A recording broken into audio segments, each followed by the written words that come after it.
Лично вам приходилось видеть долгожителя, когда ну, человек такой вот, ну я не знаю, экстремально большой возраст был у него?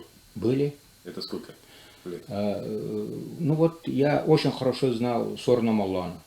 Так. Он 1,5 года не дожил Ну, до 100 лет. 100 лет, да. До 100 лет. Он огромный, он же до последних своих лет очень творчески работал.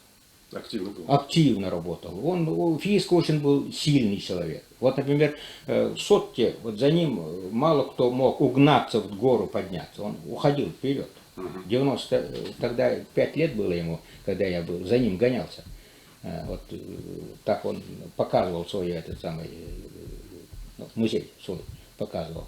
И очень хорошо мыслил, память очень хорошая была. Я, как врач, я был до последних его дней, я был около него, я знаю.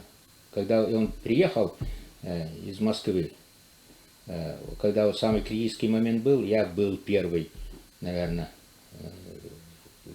в гериатрическом центре, который осмотрел и поставил диагноз этому больному. Вы какую критическую ситуацию имеете? Ну, когда ему тяжело было, когда он... Это уже в конце жизни. В конце жизни. Но тогда он не мог говорить, он со мной разговаривал письменно.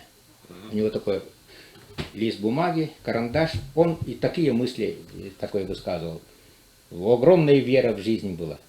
Надеялся, что он... Оптимист. Оптимист. Это такой вот, надо То есть смотреть. у него страха перед смертью не было? Не было, не было. Я ему говорю, я ему пишу, я ему говорю, он слышит. Так, я говорю, он не слышал. Насколько... слышал.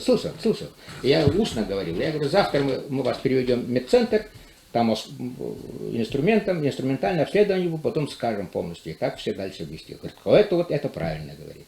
Так и надо, он пишет, по-якутски. Это 98,5 лет было тогда.